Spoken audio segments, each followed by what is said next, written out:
Rain hammered the stained glass while Carmela Costanzo sat drowning beneath judgmental stares inside Manhattan's most exclusive dining room, the soft curved daughter of a dock king who'd married a monster disguised as a prince. 3 years of frozen beds and hollow smiles shattered the night she overheard her husband laughing with his mistress. "She's not my wife, she's camouflage. As long as I'm married to Lorenzo's fat daughter, the ports belong to me." But the shy woman begging for love died in that hallway, and Lorenzo Costanzo's daughter finally woke up. If you want to see how far revenge can travel when a woman stops apologizing for existing, stay until the end. Hit that like button and drop your city in the comments so I can see how far this story reaches. The rain started 3 hours before Carmela Costanzo's marriage officially died. She stood outside this private lounge at Le Nocturne wearing a black velvet gown that cost $8,000, but made her feel like she was drowning in fabric. The dress was supposed to hide her. Everything she wore was supposed to hide her. Oversized sleeves, high necklines, anything that kept Manhattan's Mafia elite from noticing that Lorenzo Costanzo's only daughter didn't fit their idea of what power was supposed to look like. Inside the lounge, someone laughed. Carmela recognized that laugh immediately. It belonged to Damian Valenti, her husband of 3 years, the devastatingly handsome underboss who looked like old Hollywood money and moved through rooms like he owned the oxygen. Women stared at him everywhere they went. Men either feared him or wanted to be him. And Carmela? She'd spent 1,000 nights wondering why he'd chosen her at all. She pressed closer to the doorframe, her pulse hammering beneath expensive perfume and shame. "You're really going to keep playing house with her?" A woman's voice purred through cigar smoke. Serafina Vale, blonde, sculptured, the kind of beautiful that made Carmela feel invisible even when she was standing right there. Damian's voice came next, smooth and cold. "It's not playing house, baby. It's strategy." Carmela's breath caught. "Strategy?" Serafina laughed. "You married her." "I married her father's empire," Damian corrected. "Lorenzo controls every major shipping lane on the East Coast. The docks, the unions, the cargo routes, all of it flows through him. And the old bastard doesn't trust anyone except blood." Silence stretched for 3 seconds. Then Serafina spoke again, softer this time. "So, what is she to you?" Damian didn't hesitate. "Camouflage. As long as I'm married to Lorenzo's fat daughter, the ports belong to me. Once the old man dies and I've consolidated control, I'll make the divorce quiet. Give her some money, ship her off to Europe. She'll cry for a month, then fade away like she was never here." Carmela's knees buckled. She caught herself against the marble wall, fingernails scraping gold-flecked stone, while her entire world collapsed into a single burning point of humiliation. 3 years. 3 years of sleeping alone in a king-sized bed while Damian disappeared for nights at a time. 3 years of smiling through charity galas and pretending not to notice the way other wives looked at her with pity. 3 years of believing that maybe, someday, he'd see past her body and love the woman underneath. He never did. He never would. Because to Damian Valenti, she wasn't a woman at all. She was a business transaction. Carmela pushed herself upright, smoothed her dress with trembling hands, and walked straight toward the exit before anyone inside could see her falling apart. The rain outside hit her face like a baptism, cold, clarifying, unforgiving. She stood there on the flooded sidewalk for 10 full minutes, mascara running, chest heaving, while Manhattan's traffic roared past like it didn't care that her life had just imploded. Then something inside her went completely silent. The woman who spent 3 years begging for love didn't walk back into Le Nocturne that night. Someone else did. The funeral happened 6 weeks later. Lorenzo Costanzo died from a heart attack during a poker game in a Brooklyn social club, collapsing face first into a pile of chips while his associates scrambled for phones and excuses. By the time the paramedics arrived, the dock king was already gone. And by the time the news hit the streets, every crime family on the eastern seaboard was already circling the empire like sharks smelling blood. Carmela stood at the graveside wearing black Armani and oversized sunglasses that hid everything. Damian stood beside her, one hand resting possessively on her lower back, while photographers captured the grief-stricken couple from behind police barricades. He looked perfect, tailored wool suit, clean-shaven jaw, eyes appropriately red-rimmed for a man mourning his father-in-law. He was performing. They both were. "You okay?" Damien whispered as the priest finished his final blessing. Carmela nodded without looking at him. "I'm fine." "Your father was a great man," Damien continued, his voice low and sincere for anyone listening nearby. "He built something that'll last forever, and I promise you, Carmela, I'll protect his legacy. Everything he worked for, everything he gave us. I'll keep it safe." She wanted to laugh. Instead, she just squeezed his hand and said exactly what a grieving daughter was supposed to say. "Thank you, Damien. I know you will." The cemetery emptied slowly. Black sedans peeled away one by one, carrying wise guys and politicians and union bosses back toward the city. Damien stayed close to Carmela's side, nodding at the right people, shaking hands with his father-in-law's oldest allies, positioning himself as the natural successor to Lorenzo's throne.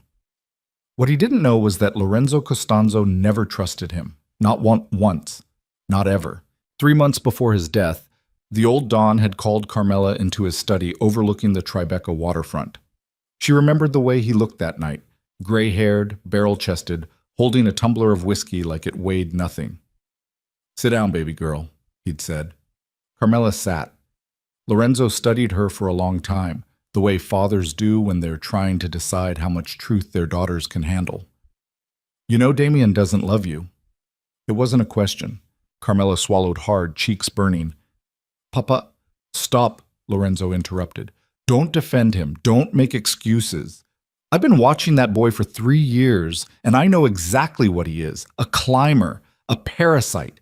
He married you to get close to me, and the second I'm gone, he'll bleed this family dry." Carmela's voice came out small and broken. "Then why did you let me marry him?" Lorenzo's expression softened. "Because you loved him. And I thought maybe I was wrong. Maybe he'd surprise me." He paused. "But I wasn't wrong. So now I'm going to give you something he can never take." He slid a black leather folio across the desk. Inside were account numbers, access codes, offshore banking coordinates, and a single biometric keycard tied to a vault in Zurich. Carmela stared at the documents like they were written in a foreign language. "What is this?" "Everything," Lorenzo said simply. "The real empire. Not the docks or the union contracts or the shipping lanes. Damien can have all that. This is the money, Carmela. The offshore accounts, the shell corporations, the blackmail archives, the political leverage. Everything that actually matters. And it's yours. Only yours. He'll never be able to touch it without your authorization." Carmela looked up at her father, tears blurring her vision. "Why are you telling me this now?" Lorenzo reached across the desk and squeezed her hand. "Because someday soon, you're going to wake up and realize you deserve better than a man who treats you like a stepping stone. And when that day comes, I want you to have the power to walk away. Not as a victim, as a queen." Carmela had cried for an hour after that conversation. Now, standing at her father's grave, while Damien schmoozed with captains and consiglieres, she didn't cry at all. She just smiled. Damien left for the Hamptons the following weekend. He told Carmela it was business, some meeting with distributors who needed reassurance about the transition of power. She nodded, kissed his cheek, and told him to drive safely. Then she stood at their penthouse window and watched his black Mercedes disappear into Friday afternoon traffic. She waited 20 minutes, then she moved. The safe in Damien's office opened with a code he thought she didn't know. Inside were deeds, contracts, and a Glock 19 he probably forgot was there. Carmela ignored all of it. She only wanted one thing, the external hard drive labeled insurance in Damien's handwriting. She slipped it into her purse. Next came her father's study. The one Damien had already started redecorating with modern furniture and abstract art that screamed new money. Carmela opened the false panel behind Lorenzo's old bookshelf and removed the black ledger her father kept for 40 years. Every bribe, every favor, every secret deal that built the Costanzo empire. It weighed 5 pounds and contained enough evidence to destroy half of New York's political establishment. She added it to her purse. By sunset, Carmela Costanzo had packed 2 suitcases, transferred 3 encrypted files to a secure server, and booked a red-eye flight to Zurich under a passport Damien didn't know existed. She left her wedding ring on his desk. No letter, No explanation, just the ring, sitting in a pool of lamplight like a discarded shell. And by the time Damien returned from the Hamptons on Sunday night, smelling like expensive cologne and Serafina's perfume, Carmela was already gone. Damien didn't panic immediately. He stood in the empty penthouse, staring at the wedding ring, and assumed she'd finally snapped. Maybe she found out about Serafina. Maybe she needed space. Either way, it didn't matter. Women like Carmela didn't just disappear. They cried, they yelled, they made scenes. Then they came crawling back because they had nowhere else to go. He tried calling her, voicemail. He tried her friends. No one had seen her. He tried her credit cards, all inactive. By Monday morning, Damien was irritated. By Monday afternoon, he was concerned. By Tuesday, he was terrified. Because that's when the account started freezing. It began with the offshore holdings in the Caymans, so access denied. Then the Swiss accounts, authorization required. Then the shell corporations in Luxembourg, Panama, and Singapore. One by one, every major financial artery connected to the Costanzo Empire locked down completely. Damien's lawyer made frantic calls to bankers in 6 different countries. The answer was always the same. Access required primary account holder authorization, and the primary account holder was Carmela Costanzo. "That's impossible," Damien snarled during an emergency meeting with his consigliere, a gray-haired operator named Paulie Rizzo. "Lorenzo left everything to me. I'm his son-in-law. I run the docks. I control the unions." Paulie looked uncomfortable. "You control the infrastructure, boss, but the money was never technically yours." Damien's face went white. "What?" "Lorenzo set it up that way on purpose," Paulie explained carefully. "The shipping lanes, the contracts, the real estate, that's all in your name. But the cash, the offshore accounts, the leverage, he transferred all of it into biometric secured trusts, accessible only through Carmela." Damien stared at him like he'd just spoken a foreign language. "Why the hell would he do that?"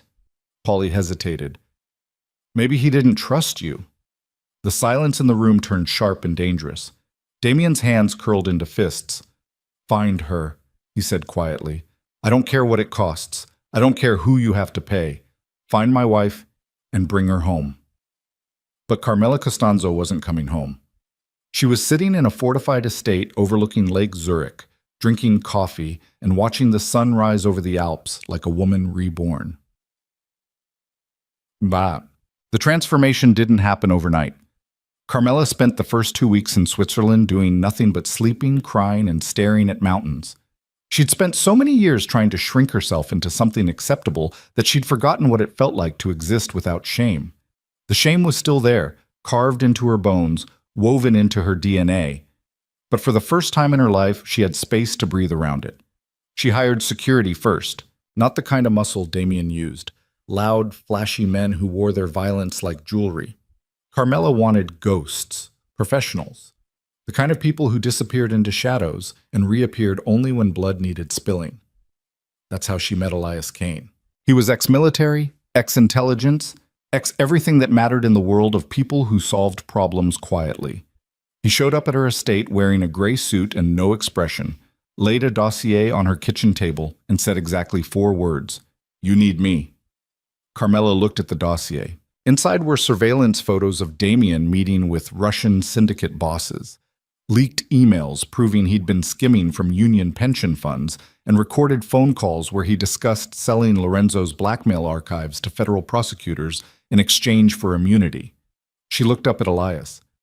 "Where did you get this?" "Your father hired me 6 months before he died," Elias said.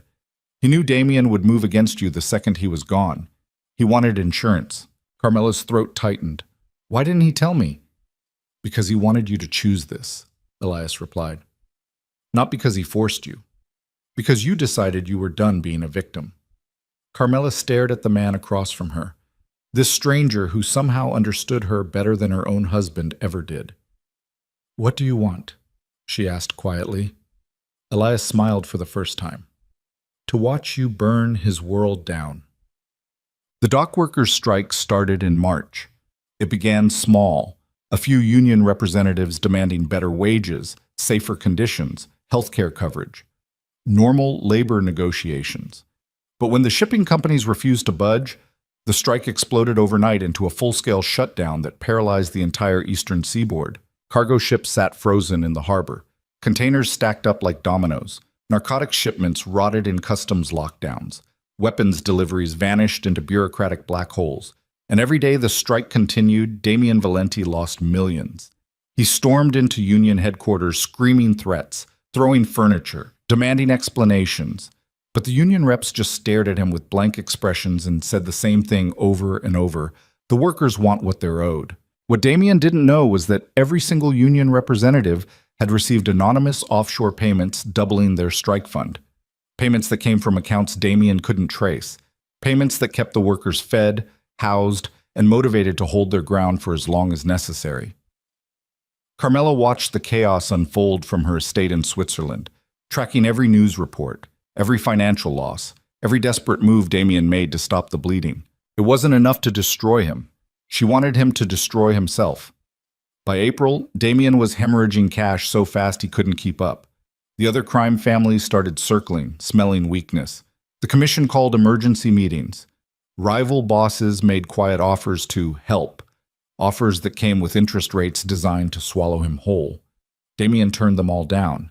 Instead, he went to the Russians. Viktor Sokolov ran the Bratva's New York operations out of a Brighton Beach nightclub that looked like a tomb decorated by someone who'd only seen wealth in photographs.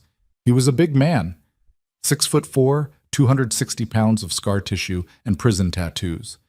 And he smiled at Damien like a shark smiles at a drowning swimmer. "You need money," Victor said. It wasn't a question. Damien nodded, hating every second of this. Temporary liquidity issue. The strike won't last forever. Victor laughed. "You know what I love about Americans? You think words make things sound better. Liquidity issue. You're broke, Damien. Just say it." Damien's jaw clenched. "I need a loan." "How much?" "50 million. Victor whistled low. "That's a lot of liquidity." He leaned back in his chair, studying Damien like a specimen under glass. "What's the collateral?" Damien hesitated. Then he said the words that sealed his fate. "Everything. The Tribeca properties, the Brooklyn warehouses, the Atlantic City casino holdings, all of it." Victor's smile widened. "Deal." They shook hands. Contracts were drawn up. Signatures were exchanged. And Damien Valenti walked out of that nightclub believing he'd just saved his empire. What he didn't know was that Viktor Sokolov didn't own the debt. Carmela did. Carmela. She'd purchased Victor's entire loan portfolio 3 weeks earlier through a shell corporation buried so deep in offshore banking structures that even the Russians couldn't trace it. Every dollar Damien borrowed, every property he signed over as collateral, all of it flowed directly into accounts controlled by the woman he'd called Camouflage. Elias handed her the contracts in her study overlooking the lake. "He just gave you everything," Elias said quietly. Carmela stared at Damien's signature on the loan documents. "Not yet," she replied, "but he will." Summer turned Damien Valenti into something unrecognizable. The strike finally ended in June, but by then the damage was irreversible. Half his cargo clients had switched to competitors. The unions didn't trust him. The commission was watching his every move, waiting for him to slip so they could devour what remained. He started drinking. Not socially, not casually, the kind of drinking that turned mornings into blurry nightmares and afternoons into desperate attempts to stop shaking. His custom suits hung loose on his shrinking frame. His perfect jawline disappeared beneath stubble he forgot to shave. His eyes, once sharp and calculating, became hollow and paranoid. Serafina left him in July. She didn't even bother with a dramatic exit. Just packed her Louis Vuitton luggage one afternoon while Damien was passed out on the couch and flew to Dubai to move in with some billionaire who still had money. Damien woke up alone and didn't even have the energy to care. Everything was falling apart, and he still couldn't find Carmela. His investigators had searched 6 countries. His hackers had tried breaking into every secure server on 3 continents. His underworld contacts had asked questions in places where questions usually got people killed. Nothing. It was like she'd evaporated. Late one night in August, Damien stood on the balcony of his Tribeca penthouse, the one he'd bought with Lorenzo's money, decorated with Lorenzo's taste, filled with furniture that reminded him every single day that none of this was ever really his. He stared down at the street 30 floors below and wondered, just for a second, how long the fall would take. Then his phone buzzed. Unknown number. He almost didn't answer, but something made him swipe the screen. Hello? Silence. Then a woman's voice. Calm, cold, familiar. Hello, Damien? His entire body went rigid. Carmela? I thought you'd want to know, she continued, ignoring his shock. The strike is over. The docks are operational again. Your empire survived. She paused. For now. Damien's hands started shaking. Where are you? What the hell are you doing? Collecting? Carmela said simply. You spent 3 years taking everything from me. My dignity, my self-worth, my belief that I deserve to be loved. So now I'm taking everything from you. And unlike you, Damien, I won't stop until there's nothing left. You're insane. No, she interrupted. I'm awake. There's a difference. The line went dead. Damien stood there on the balcony, phone pressed against his ear, listening to empty static while his entire world collapsed into a single horrifying realization. His wife wasn't running. She was hunting, and he was the prey. Damien didn't sleep that night. He sat in the dark penthouse with a half-empty bottle of scotch and Carmela's voice echoing through his skull like a curse he couldn't shake. I'm taking everything from you. The words didn't sound like a threat. They sounded like a promise, like something that had already happened and he just hadn't realized it yet. By 3 a.m, he was on the phone with Paulie Rizzo. I need you here, now. Paulie arrived 20 minutes later wearing sweatpants and a wrinkled t-shirt, looking like a man dragged out of bed by someone who'd forgotten how to ask nicely. He found Damien standing at the floor-to-ceiling windows, staring down at Tribeca like he was searching for answers in the streetlights. Boss, it's 3 a.m. She called me, Damien said without turning around. Paulie went very still. Carmela? Who the hell else? Damien's voice came out raw and jagged. She said she's collecting. Said she won't stop until there's nothing left. Paulie rubbed his face with both hands. Did she say where she is? No. Did you trace the call? Burner phone. Bounced through 6 countries. Damien finally turned to look at his consigliere, and Paulie had to fight not to flinch at what he saw. The man standing in front of him didn't look like an underboss anymore. He looked like someone who'd been awake for 72 hours straight and forgotten how to blink.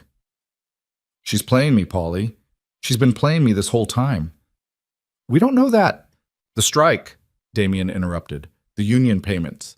The offshore accounts freezing. The Russians. He laughed, and it sounded like broken glass. It's all her, every single piece. She's dismantling me one move at a time, and I didn't even see it coming.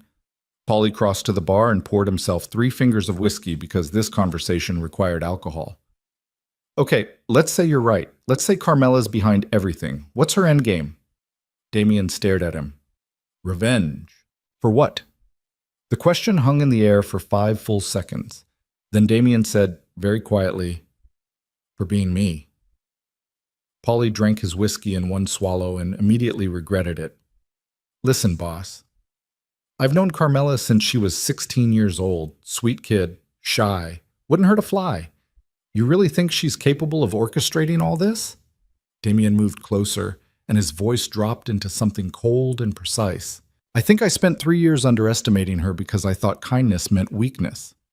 And now she's going to teach me exactly how wrong I was. Across the Atlantic, Carmela sat in her study watching dawn break over Lake Zurich, while Elias Kane briefed her on the overnight intelligence reports. Damien made 14 phone calls between midnight and 4 a.m., Elias said, scrolling through intercepts on his tablet. Mostly to Paulie Rizzo, his lawyer, and a private investigator in Berlin who specializes in finding people who don't want to be found. Carmela sipped her coffee. Will the investigator find me? Not a chance. We've got digital ghosts layered 6 deep. Every trail leads to a dead end. Elias glanced up. But he's getting desperate. Desperate men make mistakes. Good, Carmela said. I want him making mistakes. Elias studied her for a moment. This woman who'd transformed from a frightened housewife into something sharp and dangerous in the space of 4 months. She wore tailored silk now instead of shapeless velvet. Her hair was shorter, sharper. Her posture had changed. Everything about her radiated a quiet confidence that hadn't existed when she first arrived in Switzerland. Can I ask you something? Elias said. Carmela nodded. How far are you planning to take this? She looked at him over the rim of her coffee cup. What do you mean? I mean, Damien's already bleeding. His empire's collapsing. His reputation's destroyed. You've won. Elias leaned forward. So where does this end? Carmela set her cup down very carefully. It ends when he understands what it feels like to be erased, to be invisible, to be nothing. Her voice stayed perfectly calm. It ends when he's sitting in a room full of people who used to fear him and realizes that none of them even remember his name. Elias nodded slowly. Okay then. Does that bother you? Carmela asked. No, Elias said honestly. I just wanted to make sure you knew what you were building. What am I building? Elias smiled. His funeral. The next move came 3 days later. Damien received a formal notice from Viktor Sokolov's lawyer stating that due to ongoing financial irregularities, the collateral on his $50 million loan was being called in immediately. Every property Damien had signed over, the Tribeca buildings, the Brooklyn warehouses, the Atlantic City casino holdings, now belonged to the Bratva. Damien read the letter 4 times before his brain accepted what it was saying. Then he called Victor directly. What the hell is this? Victor's voice came through the speaker sounding almost apologetic. Business, my friend, nothing personal. We had a deal. We had terms, Victor corrected. Terms you violated when your account started bouncing. I gave you capital. You promised returns. Instead, I'm watching you circle the drain while my investors ask uncomfortable questions. He paused. So now I'm taking what's mine before there's nothing left to take. Damien's hands shook so badly he almost dropped the phone. Victor, listen to me. I can fix this. Give me 2 weeks. 2 weeks? Victor laughed. Damien, you don't have 2 days. The commission's already talking about replacing you. The other families are carving up your territory like a Thanksgiving turkey. You're finished. I'm not finished. Yes, Victor said gently. You are. The line went dead. Damien stood in his office staring at the phone like it had just told him he was dying, which, in a way, it had. In their world, once the commission started talking about replacements, you had maybe 48 hours before someone put a bullet in your skull, just to keep things tidy. He needed leverage. He needed insurance. He needed something that would make him too valuable to kill. And then he remembered Lorenzo's ledger. The old Don had kept detailed records of every dirty deal, every bribe, every skeleton in every closet across 40 years of criminal enterprise. It was the kind of insurance that kept men alive because dead men couldn't keep secrets. Damien had searched the penthouse for it after Lorenzo died, but he'd never found it. Because Carmela had taken it, which meant she had the only weapon powerful enough to save him. Damien grabbed his jacket and headed for the door. Polly intercepted him in the hallway. Where are you going? To make a phone call, Damien said. To who? Damien looked at his consigliere with eyes that had gone completely flat. My wife. Carmela's phone buzzed at 10:47 a.m., Swiss time. Unknown number. Again. She let it ring 4 times before answering. Hello, Damien. His voice came through rough and exhausted. We need to talk. About what? About the ledger, Damien said. I know you have it. I know you took it the night you left. And I need it back. Carmela walked to the window overlooking the lake, watching sailboats drift across water so blue it looked artificial. Why would I give you the one thing keeping you alive right now? Damien went silent for 3 seconds. Then, how much do you want? Carmela laughed. Actually laughed. The sound was light and genuine and completely terrifying. You still think this is about money? Then what is it about? Damien's voice cracked. What do you want from me, Carmela? She watched the sailboats for a long moment. I want you to feel what I felt, she said quietly. Every day for 3 years.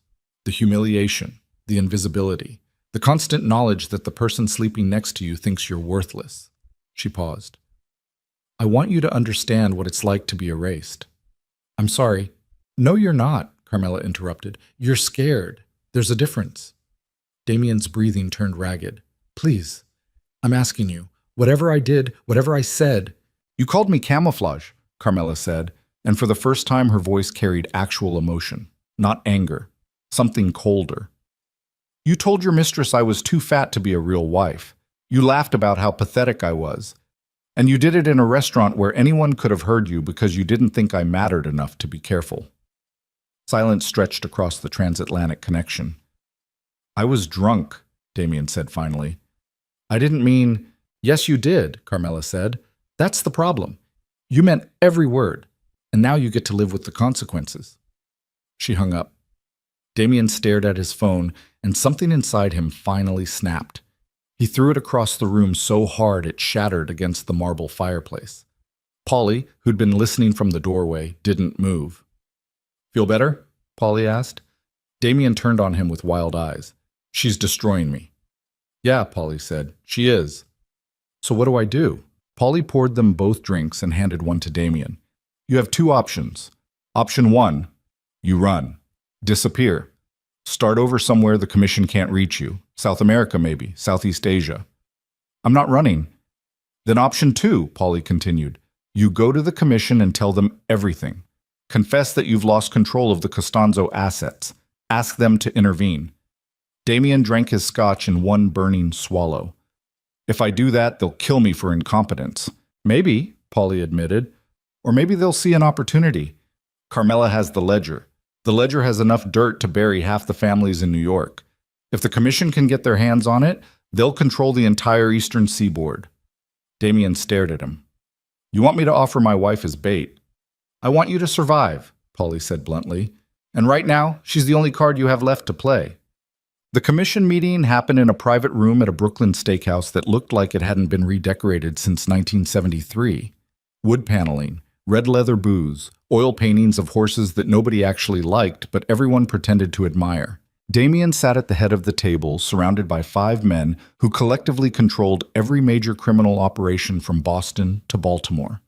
They watched him with expressions ranging from pity to contempt, and Damien knew, absolutely knew, that he was about 30 seconds away from being voted out of existence. Carlo Messina spoke first. He was 72 years old, built like a fire hydrant, and ran the Messina family with the kind of ruthless efficiency that made younger bosses nervous. You look like shit, Damien. Thank you, Carlo. I'm not complimenting you, Carlo continued. I'm stating a fact. You've lost 20 pounds. Your suits don't fit. Your hands are shaking. And according to my sources, you just lost all your real estate collateral to the Russians. He leaned back in his chair. So before we vote on whether to remove you permanently, I'm giving you one chance to explain why you're still worth keeping alive. Damien's throat felt like sandpaper. My wife has Lorenzo Costanzo's ledger. The room went completely silent. Then Tony Greco, a thin man with silver hair and dead eyes, leaned forward. Explain. So Damien explained. He told them about Carmela disappearing, about the frozen accounts, about the ledger containing 40 years of blackmail material strong enough to destroy half the political establishment in New York, about how his wife had transformed from an obedient housewife into something he couldn't recognize. When he finished, the 5 bosses exchanged glances. Where is she now? Carlo asked. Europe? Switzerland, I think, but I don't have confirmation. Can you get the ledger back? Damien hesitated. I can try. That's not an answer, Tony said coldly. She hates me, Damien admitted. She's not going to just hand it over. Marco De Luca, youngest of the 5 bosses, only 43, with a reputation for creative violence, smiled slowly. Then we don't ask nicely. Carlo shot him a warning look. We're not kidnapping Lorenzo Costanzo's daughter. That's how you start wars. Lorenzo's dead, Marco pointed out. And according to Damien, his daughter's gone rogue. Nobody's protecting her anymore. She has private security, Damien said. Ex-military. I don't know how many, but they're good. Everyone's good until someone better shows up, Marco said. He turned to Carlo. We find her. We grab her. We take the ledger. Simple. Carlo studied Damien for a long moment. If we do this, and I'm not saying we will, but if we do this, you understand what it means, right? We're not rescuing your marriage. We're acquiring an asset. Once we have that ledger, it belongs to the commission, not you, not your family, us. Damien nodded. I understand.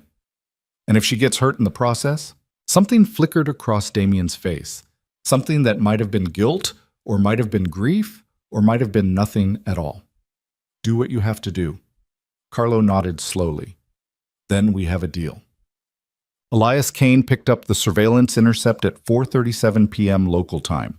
He found Carmela in the library, reading a first-edition copy of something French she'd bought from an antiquarian dealer in Geneva. She looked up when he entered.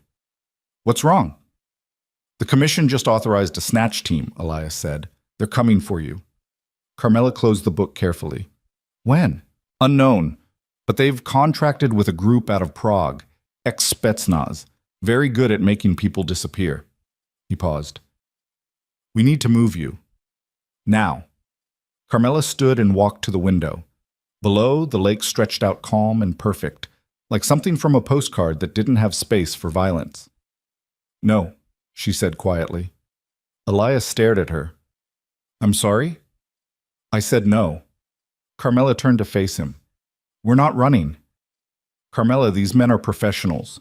"So are you," she interrupted. "And you told me when I hired you that this estate was defensible. Were you lying?" Elias's jaw tightened. "No. The security here is top tier. Cameras, motion sensors, armed response team, safe room with independent power and communications. We could hold off an assault for days if necessary." "Then we hold," Carmela said simply. "Why?" Elias demanded. "Why risk it? We can have you out of the country in 2 hours. New identity, new location. They'd never find you." Carmela met his eyes. "Because running means I lose, and I didn't come this far to lose." Elias studied her, really studied her, looking for fear or doubt or hesitation. He didn't find any. Whatever frightened housewife had existed 4 months ago was completely gone. The woman standing in front of him now looked like someone who'd been carved out of ice and weaponized. "You understand they're going to try to kill you," Elias said. "Let them try." "And if they succeed?" Carmela smiled. "Then at least Damien doesn't get to watch me disappear quietly.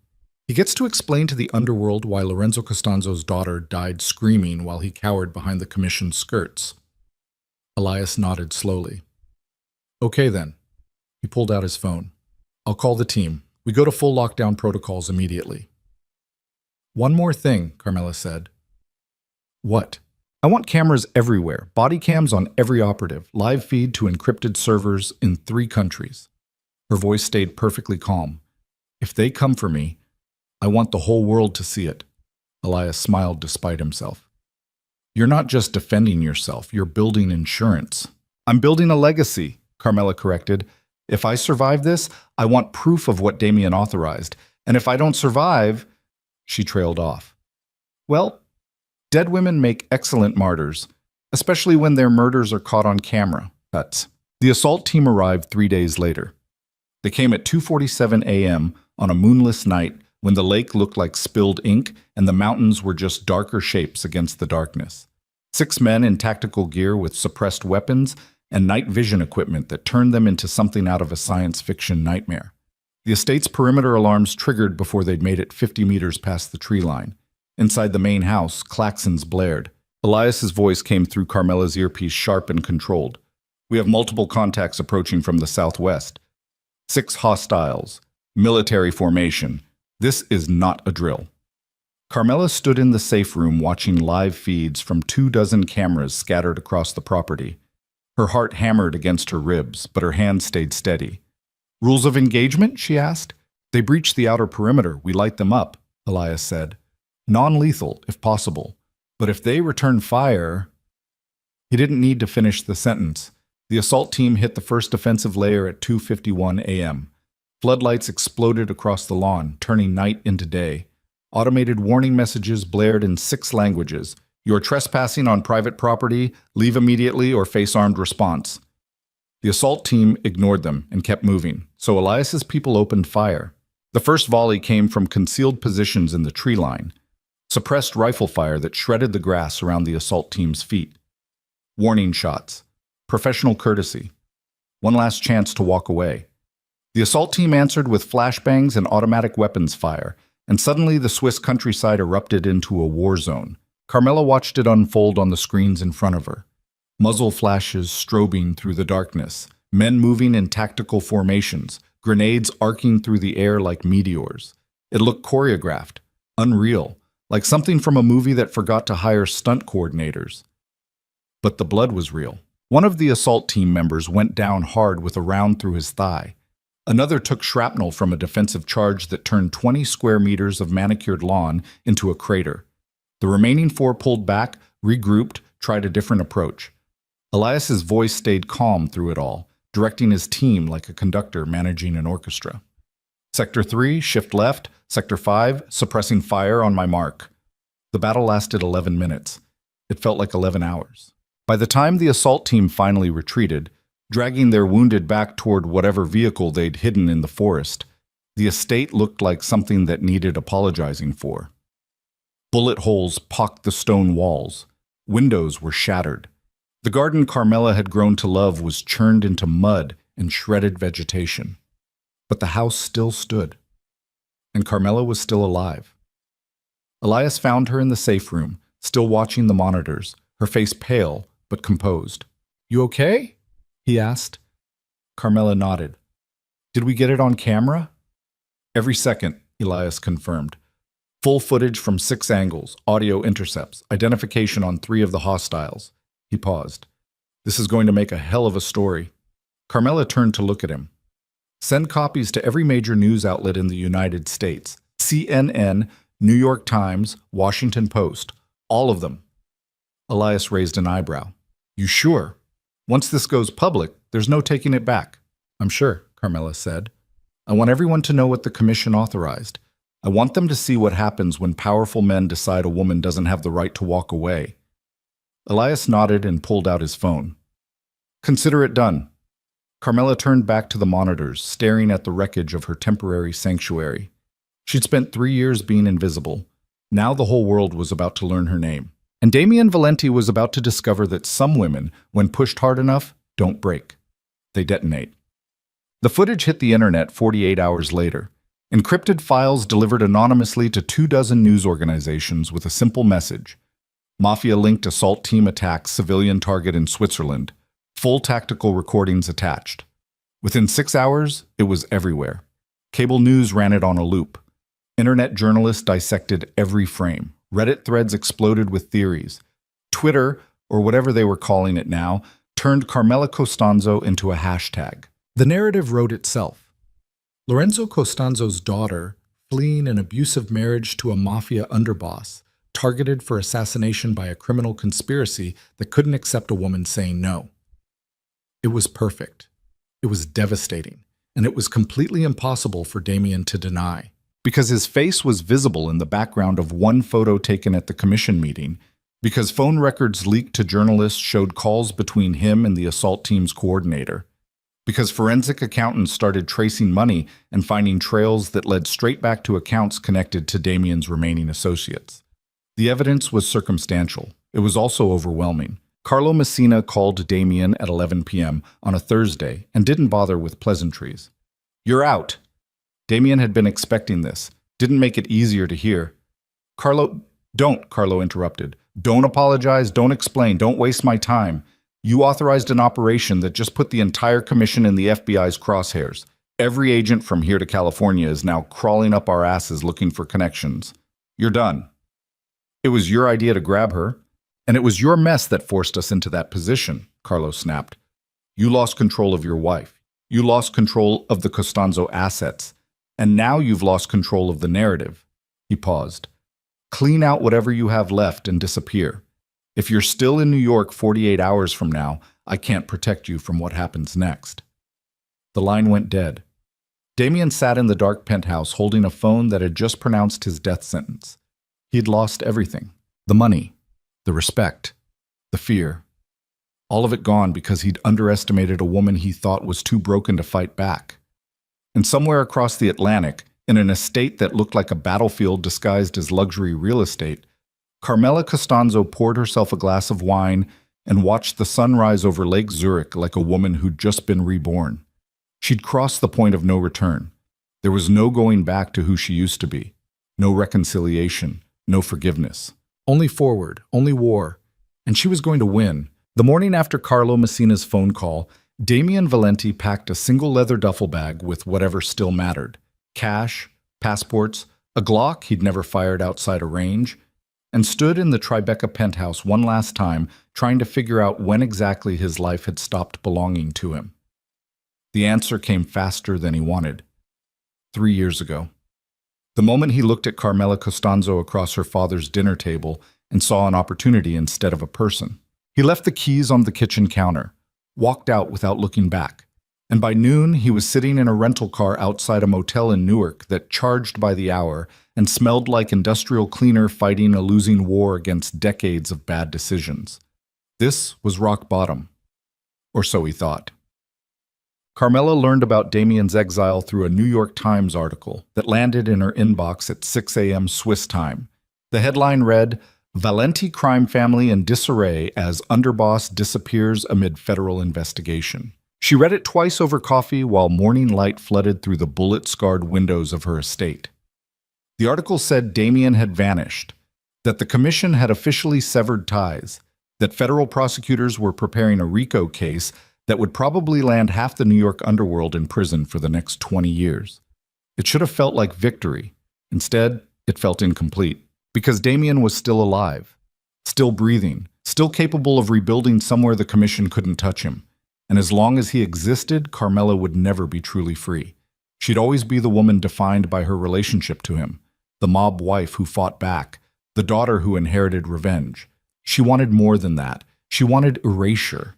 Elias found her staring at the lake, lost in thoughts that looked darker than they should have for someone who'd just won a war. "You did it," he said quietly. "He's finished." Carmela didn't turn around. "Is he?" "The commission exiled him. The feds are building a case. Every family from Boston to Miami knows he's toxic." Elias moved closer. "What more do you want?" Carmela finally looked at him, and her eyes were cold enough to make even Elias pause. "I want him to understand," she said.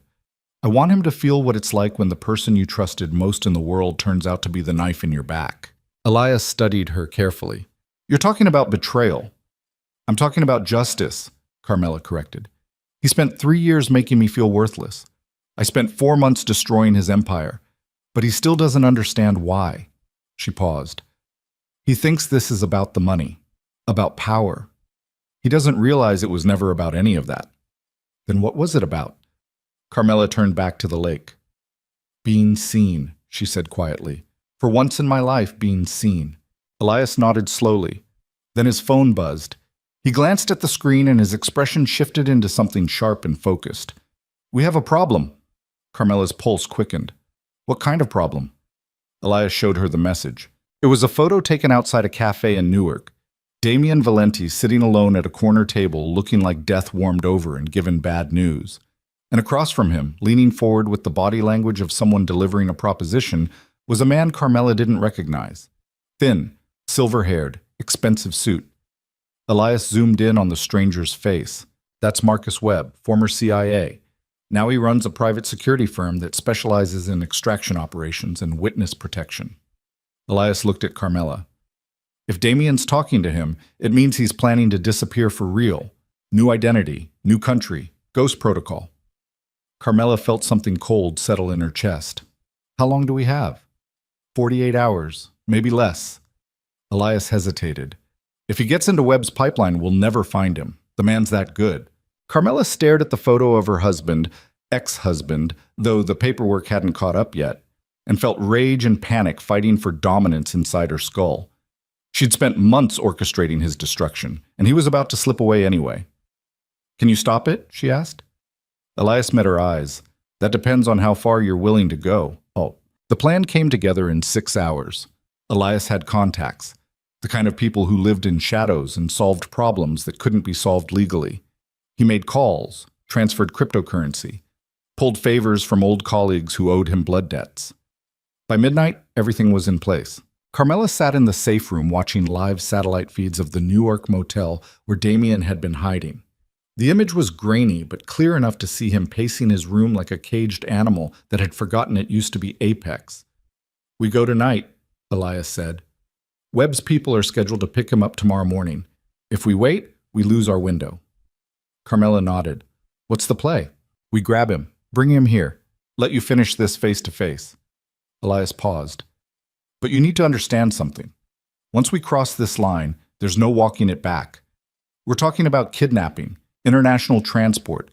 If this goes sideways, you're not just fighting the commission anymore. You're fighting governments. Carmela looked at him. I stopped caring about lines 4 months ago. Elias smiled. I was hoping you'd say that. The extraction happened at 3:17 a.m. Damien was asleep when the door to his motel room exploded inward. He rolled out of bed reaching for the Glock on the nightstand, but a flashbang grenade detonated before his fingers touched metal. The world turned into white noise and blindness. When his vision cleared, 3 men in tactical gear were standing over him. One of them spoke in accented English. Damien Valenti, you're coming with us. Damien tried to fight, managed to land one solid punch before someone hit him with a taser that turned his nervous system into fireworks. He went down hard, twitching and gasping, while zip ties secured his wrists behind his back. A black hood went over his head. Then nothing but movement and muffled voices and the sensation of being cargo. He woke up 12 hours later on a private jet, somewhere over the Atlantic. The estate looked different in daylight. Damien noticed that first. The bullet holes in the stone walls, the churned-up garden. The tactical operator's standing guard like this was a military installation instead of a Swiss villa. They walked him through the front door with his hands still zip-tied and the hood finally removed. His eyes adjusted slowly to the interior light. Marble floors, modern furniture, floor-to-ceiling windows overlooking Lake Zurich. And standing in the center of the room wearing tailored black silk and an expression carved from ice was Carmela. Damien stopped moving. For 5 full seconds, neither of them spoke. Then Carmela nodded at the guards. Leave us. Elias stepped forward. Carmela, I said leave us. The tactical team exchanged glances but ultimately obeyed. The door closed with a sound like a vault ceiling. Damien and Carmela stood 10 feet apart, staring at each other like strangers meeting for the first time. She looked different. Everything about her looked different. The way she stood, the way she held her head. Even her voice when she finally spoke carried a weight he didn't recognize. Hello, Damien. He swallowed hard, throat dry as sand. You kidnapped me. You authorized a hit squad to kill me, Carmela replied. I'd say we're even. Damien looked around the room slowly, calculating distances, exits, possibilities. There were none. He was trapped, completely. And the worst part was knowing he'd walked himself into this cage one stupid decision at a time. What do you want? He asked. Carmela moved closer, not threatening, just closing the distance between them like she was tired of shouting across canyons. I want you to look at me, she said quietly. Really look at me, and tell me what you see. Damien met her eyes. 3 years ago, he'd seen weakness, insecurity, a woman so desperate for validation that she'd accept any scraps of affection he threw her way. Now? Now he saw something that made his hands shake. I see someone who wants me dead, he said. Carmela smiled, close, but not quite. She circled him slowly like a prosecutor approaching a witness. You spent 3 years treating me like I was invisible, like I didn't matter, like my only value was what I could give you. She stopped directly in front of him. So I decided to teach you a lesson. Congratulations, Damien said bitterly. You destroyed my life. Lesson learned. No, Carmela said. You still don't understand. Then explain it to me. Carmela looked at him for a long moment. Then she said, Your father knew. The words landed like a grenade. Damien went very still. What? Your father, Carmela repeated. Vittorio Valenti. He knew everything. She walked to a nearby desk and picked up a manila folder. About Serafina. About you calling me camouflage. About your plans to divorce me the second my father died. Damien's face drained of color. That's impossible. He had you under surveillance for 2 years, Carmela continued, opening the folder. Inside were photographs, transcripts, audio files. He didn't trust you, thought you were reckless, thought you'd destroy the family through sheer arrogance. She looked up. So he made a deal with my father. The room started tilting. What kind of deal? Carmela's voice stayed perfectly calm. Vittorio agreed to arrange our marriage, to position you as Lorenzo's heir, but only on one condition. She paused. That if you betrayed me, Lorenzo would destroy you completely. Every asset, every alliance, every protection you thought you had, all of it contingent on you treating me with respect. Damien couldn't breathe. You're lying. Am I? Carmela pulled out a document. This is a contract signed by both our fathers 3 months before our wedding. It stipulates that if you ever humiliated me publicly, or if evidence surfaced proving infidelity, Lorenzo's empire would be transferred entirely to me, with explicit instructions to dismantle everything you'd built. She handed him the document. Damien's hands shook so badly he could barely hold the paper, but the signatures were real. The legal language was real. The notary stamps were real. His father had sold him out before the marriage even started. Why? Damien's voice came out broken. Why would he do that? Because he knew what you were, Carmela said simply. A man who mistakes cruelty for strength, who thinks power means taking whatever you want without consequences. She took the document back. He wanted to teach you a lesson, and when you failed to learn it, he made sure I had the tools to finish what he started. Damien sank into the nearest chair, all the fight draining out of him like water through shattered glass. So this whole time you were being tested, Carmela confirmed, and you failed, spectacularly. Silence filled the room like smoke. Then Damien looked up at her with eyes that had gone completely hollow. What happens now? Carmela walked to the window, staring out at the lake. That depends on you. On me? I'm giving you a choice, Carmela said. Option 1. You sign over everything. Every remaining asset, every shell company, every hidden account you think I don't know about. You cooperate fully with federal investigators. You testify against the commission, and in exchange I let you walk away with your life. Damien laughed bitterly. If I testify against the commission, I'm dead within a week. Then you'd better hope witness protection is as good as advertised, Carmela replied. Option 2. You refuse. You fight me. And I release every piece of evidence I have. The surveillance footage of you authorizing the hit squad, the financial records proving you've been embezzling from union pension funds, the audio recordings of you discussing deals with federal prosecutors. She turned to face him. By the time I'm finished, you won't just be exiled. You'll be the most wanted man in organized crime. Every family will have a price on your head. And you'll spend whatever time you have left looking over your shoulder waiting for the bullet. Damien stared at her. Those are both death sentences. Yes, Carmela agreed, but one gives you a chance to survive. The other guarantees you die screaming. She moved closer. So what's it going to be, Damien? Do you cooperate or do I bury you? Before Damien could answer, the door burst open. Elias stormed in looking panicked, in a way Carmela had never seen. We have a problem. Carmela spun toward him. What? The commission just issued a sanction, Elias said. Not on Damien, on you.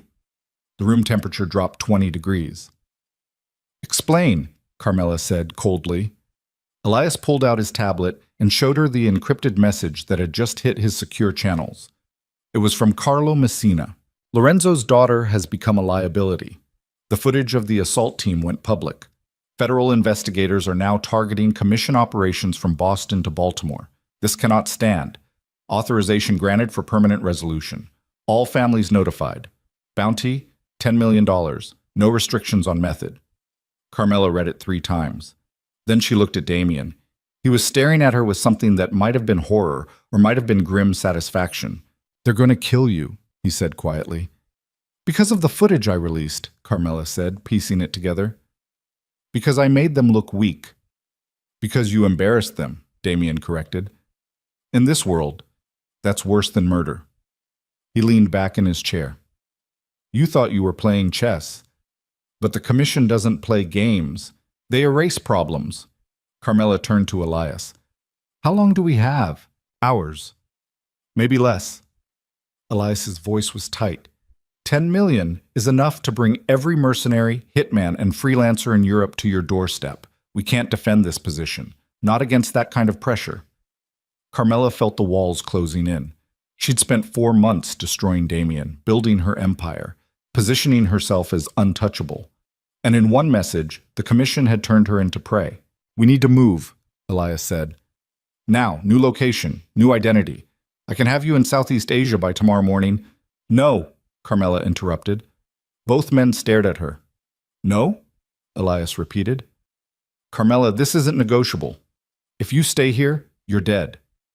Carmela looked at Damien, then at Elias, then out at the lake where she'd spent 4 months learning how to be someone new, and she made a decision that would change everything. Cut him loose, she said, nodding at Damien. Elias's eyes widened. What? I said cut him loose. Carmela's voice stayed perfectly calm even though her pulse was hammering. Remove the zip ties, give him his phone, let him go.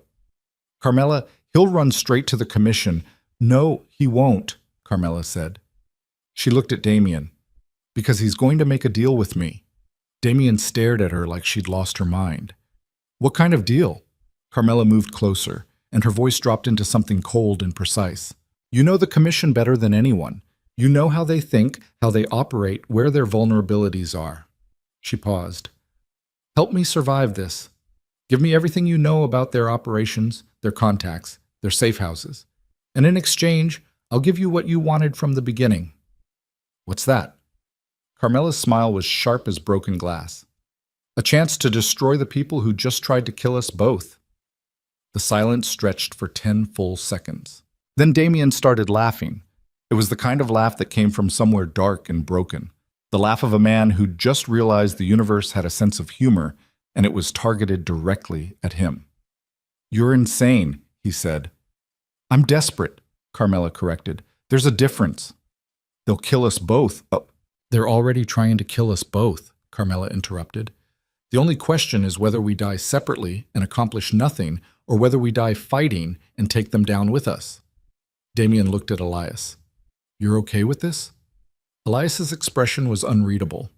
I'm okay with her staying alive. If that means partnering with you, then yes, I'm okay with it. Damien turned back to Carmela. And after? If we somehow survive this, what happens to me? Carmela met his eyes. You disappear, new identity, new country, and we never see each other again. She paused. But you get to live, which is more than the commission's offering either of us right now. Damien sat there for a long time, weighing his options. Then he held out his wrists. Cut the ties. Elias hesitated. Carmela nodded. The zip ties fell away. Damien rubbed his wrists, staring at the woman who destroyed his life and was now offering him salvation in the same breath. Where do we start? He asked. Carmela walked to the desk and pulled out a map of the northeastern United States covered in pins and annotations. We start, she said quietly, by making the commission regret they ever underestimated Lorenzo Costanzo's daughter. And for the first time since this nightmare began, Damien Valenti looked at his wife and felt something other than contempt. He felt fear, because the woman standing in front of him wasn't playing games anymore. She was fighting for her life, and she'd just turned him into her most dangerous weapon. The war room took shape in 40 minutes. Elias cleared the dining table and spread intelligence reports across the marble surface like they were planning an invasion, which, in a way, they were. Damien stood on one side looking like a man who'd just signed a deal with the devil and was waiting to see if hell had a return policy. Carmela stood on the other side with her arms crossed, watching him with eyes that said she still didn't trust him, but was willing to use him anyway. Smart woman.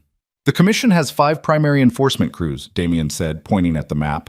Boston, Newark, Philadelphia, Baltimore, and their main operation in Brooklyn. Each crew runs independently but reports to Carlo Messina. He's the spider in the center of the web. Elias marked each location with a red pin. How long before they mobilize? They're already moving, Damien replied. Carlo doesn't wait. He makes a decision and executes immediately. He looked at Carmela. You've got maybe 12 hours before the first wave hits this estate, and they won't send another amateur team from Prague. They'll send pros, the kind who don't miss. Carmela's jaw tightened. So we hit them first. Both men looked at her. Both men looked at, hit them? Damien repeated. You understand we're talking about the commission, right? 5 crime families with centuries of infrastructure. I don't care if they've been operating since the Crusades, Carmela interrupted. They issued a $10 million bounty on my head. That means every enforcer, every associate, every connected lowlife from here to Boston is hunting me right now. She leaned over the map. So we don't wait for them to come. We make them bleed first. Elias studied her carefully. What did you have in mind? Carmela pointed at the Brooklyn pin. Carlo Messina. You said he's the center, so we cut the head off. Dead silence filled the room. Then Damien started laughing again, that same broken sound that made him sound like a man who'd forgotten how sanity worked. You want to assassinate Carlo Messina, he said, in Brooklyn, where he's protected by 36 soldiers and a security system that makes the Pentagon look accessible. I want to make him vulnerable, Carmela corrected. There's a difference. How? Carmela looked at Damien. You're going to call him. The laughter died instantly. Excuse me? You heard me, Carmela said. You're going to call Carlo and tell him you have something he wants, something valuable enough to bring him out into the open. Damien's face went pale. What could I possibly have that he'd want? Carmela walked to the desk and picked up the black ledger. Lorenzo Costanzo's insurance policy. 40 years of blackmail material that could destroy half the political establishment and most of the criminal underworld along with it. She held it up. This, Elias inhaled sharply. Carmela, it's the only leverage we have, she said. Carlo wants it. The commission wants it. Every family wants it. So we use it as bait. Damien stared at the ledger like it was a live grenade. You're serious? Completely. If we give him that ledger, we're not giving him anything, Carmela interrupted. We're making him think we're going to give it to him. And when he shows up to collect, we end this. Elias crossed his arms. Define end this. Carmela met his eyes. However, we have to. The room went quiet again. Then Damien said very carefully, You're talking about killing a commissioned boss. That's not something you walk away from. Every family from coast to coast will come for you. They're already coming for me, Carmela pointed out. At least this way I take Carlo with me. Damien looked at Elias. Talk her out of this. But Elias just shrugged. I work for her, not the other way around. He turned to Carmela. If you want to do this, we'll make it happen. But you need to understand the odds. Even with perfect execution, we're talking about a 70% chance this ends with all of us dead. What about the other 30%? Carmela asked. Elias smiled grimly.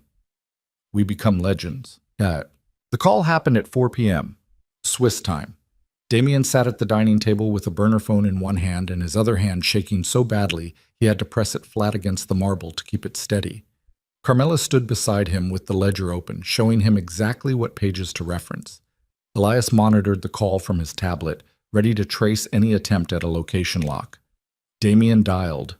Carlo Messina answered on the third ring. You've got a lot of nerve calling me, Damien. His voice came through cold and flat. The voice of a man who'd already decided you were dead and was just waiting for the body to catch up with the paperwork. I know, Damien said. His voice came out steadier than Carmela expected. But I have something you want. I doubt that. Lorenzo Costanzo's ledger, Damien said. The real one, not copies, the original. Silence stretched across the transatlantic connection. Then Carlo said, Bullshit. Page 47, Damien continued, reading from the notes Carmela had prepared. March 1997. You paid $200,000 to Judge Raymond Kowalski to dismiss racketeering charges against your nephew. The payment went through a shell company called Redstone Holdings. The account number is 4471-B-9023. More silence. More. Page 82, Damien continued. August 2003. You authorized the execution of Daniel Ricci after he threatened to testify about the Newark port scandal. The hit was carried out by Vincent Greco. They buried the body in a construction site in Hoboken that's now a luxury condo building. Carlo's breathing changed. Where did you get that? Lorenzo, Damien said simply. He kept records of everything, every deal, every murder, every skeleton in every closet from Boston to Miami. He paused. And Carmela has it. Then why are you calling me instead of her? Because she wants to make a deal. Carlo laughed. It sounded like gravel being poured down a metal chute. Your wife put a $10 million target on her own head by releasing that assault footage. Now she wants to negotiate? She wants to survive, Damien corrected. And she knows the only way to do that is to give you something valuable enough to call off the bounty. The ledger. The ledger, Damien confirmed. Silence again. Then Carlo said, "Where and when?" They chose an abandoned warehouse in Red Hook because it was public enough to discourage an immediate execution, but private enough to keep federal eyes away. The meeting was set for midnight, neutral ground, no more than 5 people per side. The exchange would happen in the center of the building under floodlights, so nobody could hide in shadows. It was a trap. Both sides knew it was a trap. The question was who would spring theirs first. Carmela spent the afternoon preparing. She changed into tactical clothing, black pants, reinforced jacket, boots that could handle running or fighting. Elias outfitted her with a concealed vest that would stop most handgun rounds, but felt like wearing a straitjacket made of Kevlar and broken promises. "You don't have to be there," Elias said while checking her gear. "I can handle the exchange?" "No," Carmela said. "Carlo needs to see me, needs to look me in the eyes and know I'm not afraid of him." "Are you?" Carmela met his gaze. Terrified, but he doesn't need to know that. Elias nodded and handed her a Glock 19. "You know how to use this?"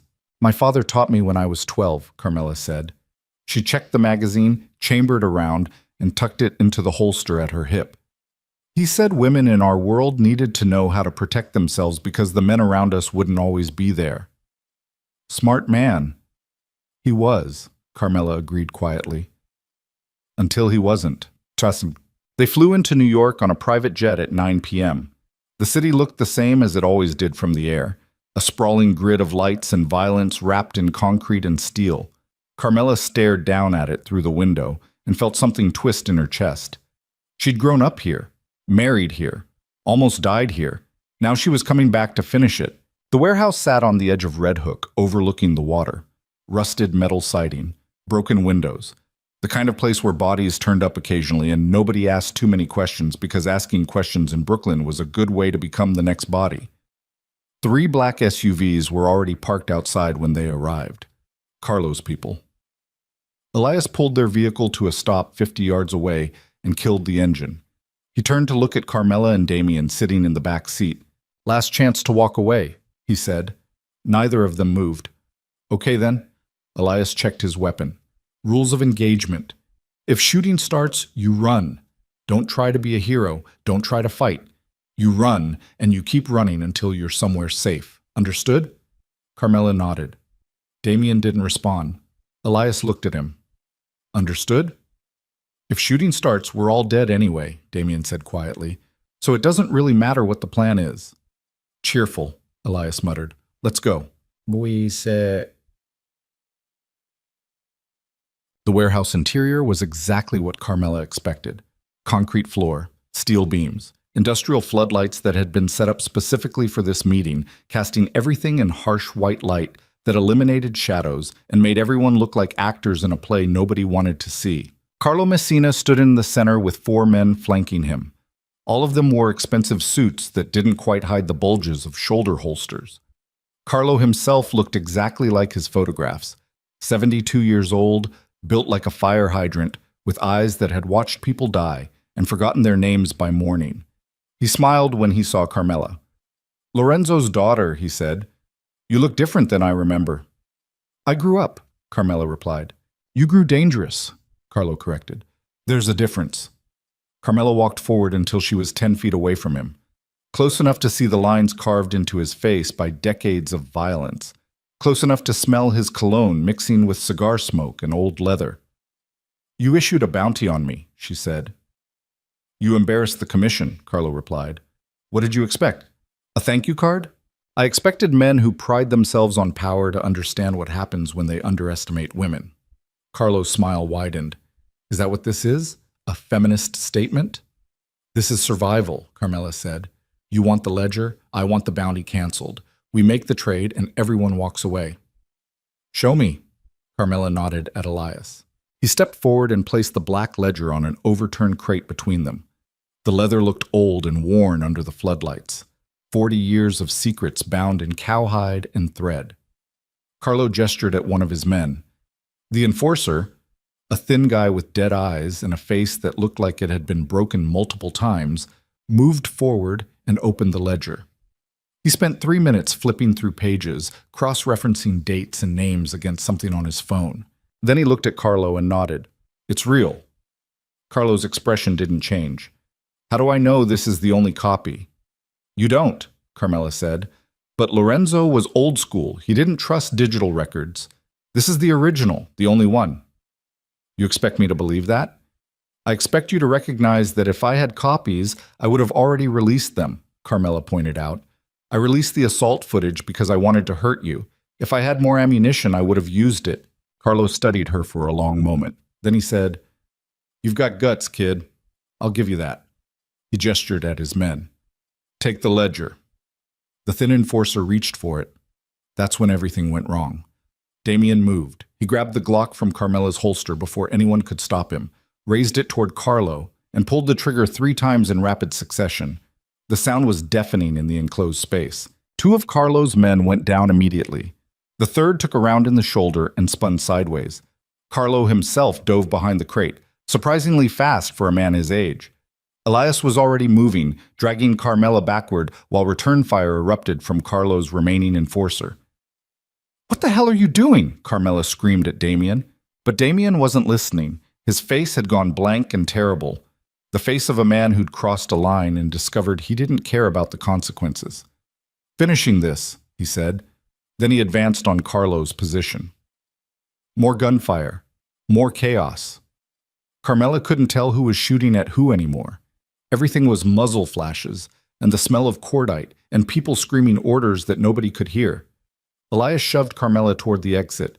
Move! She stumbled forward, tripped over debris, caught herself, kept running. Behind her, the warehouse erupted into a full-scale firefight. Bullets shredded metal. Ricochets whined through the air. Someone was screaming, but she couldn't tell if it was pain or rage. They burst through a side door into the freezing November night. Elias pulled her toward their vehicle while his radio crackled with voices reporting contacts, casualties, exfil routes. Where's Damien? Carmela gasped. Forget him. Where is he? Elias looked back at the warehouse. Through the broken windows, they could see silhouettes moving through smoke and darkness. More gunfire. Then silence. Horrible silence. We need to leave, Elias said. Now! But Carmela couldn't move. She stood there staring at the warehouse while her husband, ex-husband, disappeared into violence he'd started and probably wouldn't survive. Then the front entrance exploded outward. Damien stumbled through the opening covered in blood that might have been his or might have been someone else's. He was still holding the Glock, still moving forward like a machine that hadn't received the message that it was broken. Carlo's remaining enforcer appeared behind him, raised his weapon. Carmela didn't think. She grabbed Elias's sidearm from his holster, raised it with both hands the way her father taught her, and fired. The round caught the enforcer's center mass. He went down hard. Damien turned, saw her standing there with the smoking gun, and something passed between them. Not forgiveness, not reconciliation, just recognition. 2 people who destroyed each other, discovering they could still save each other anyway. Get in the car, Elias barked. This time, Carmela obeyed. Damien reached the vehicle 3 seconds later. They peeled out while sirens began wailing in the distance, and Red Hook transformed into a crime scene that would dominate headlines for weeks. They made it to a safe house in New Jersey before Carmela allowed herself to process what had just happened. Damien sat on a ratty couch in the basement, pressing a towel against a graze wound on his ribs. Elias was on 3 different phones coordinating extraction plans and damage control, and Carmela stood against the far wall staring at her hands like she'd never seen them before. She'd just killed someone. Actually killed them.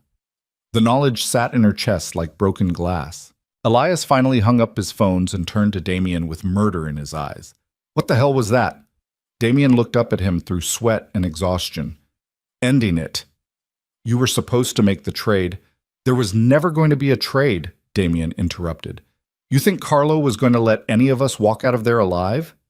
He was stalling, waiting for his backup to surround the building. He laughed bitterly. I just did what all of you were too naive to admit needed doing. Elias stepped forward. You endangered Carmela. I saved her, Damien snapped. Carlo's dead. I put 3 rounds in him before his men dragged him out. Even if he survives the night, he's finished. And without Carlo, the commission falls apart. He looked at Carmela. You wanted him destroyed. Congratulations. Mission accomplished. Carmela finally found her voice. You almost got us killed. We were already dying, Damien said. I just accelerated the timeline. And now every family from Boston to Miami will be hunting us. They were already hunting us, Damien interrupted. Now they're just doing it without leadership. He stood, wincing at the pain in his ribs. You wanted a war, Carmela. You wanted revenge. Well, here it is. This is what winning looks like. Blood and chaos and nobody walking away clean. Carmela stared at him and realized he was right. She'd spent 4 months orchestrating his destruction, dismantling his empire, teaching him what humiliation felt like. And somewhere along the way, she'd crossed a line she'd never intended to cross. She'd become exactly what she'd sworn she wouldn't become. Someone capable of violence, someone who could look another human being in the eyes and pull the trigger. What happens now? She asked quietly.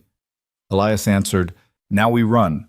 Carlos' people will regroup within hours. The commission will either collapse into a power vacuum or rally behind whoever's strong enough to take control. Either way, you're both targets until this settles. How long? Damien asked. Weeks, months, maybe never. Elias looked at Carmela. This is the rest of your life now. Looking over your shoulder, changing identities, never staying in one place long enough to feel safe. Carmela walked to the window and stared out at suburban New Jersey, stretching into darkness. She'd wanted justice. She'd gotten war. There's one more thing, Elias said quietly. Both Carmela and Damien turned to look at him. The ledger, Elias continued. In all the chaos, nobody secured it. Carmela's blood went cold. What? Carlos' people grabbed it during the firefight, Elias said, which means whoever takes over the commission now has 40 years of blackmail material and leverage. Damien closed his eyes. We're screwed. Not yet, Elias said. He pulled out his tablet. I've got something that might help. He showed them a video file. The timestamp read 11:53 p.m. The location tag read Red Hook Warehouse, and the footage showed everything. Damien shooting first, Carlos' men returning fire, the chaos, the violence. All of it captured in high-definition clarity from 3 different angles. You recorded it, Carmela said. I record everything, Elias replied. It's how I stay alive. He looked at her. This footage proves Carlos' people fired on you during a legitimate business negotiation. It proves Damien acted in self-defense. And more importantly, it proves the commission authorized violence against a civilian on U.S. soil. So what do we do with it? Damien asked. Elias smiled. We give it to the FBI. The words landed like a bomb. Carmela and Damien stared at him. You want us to cooperate with federal prosecutors? Carmela said slowly. I want you to survive, Elias corrected. And the only way you survive this is if the commission has bigger problems than hunting you. He gestured at the tablet.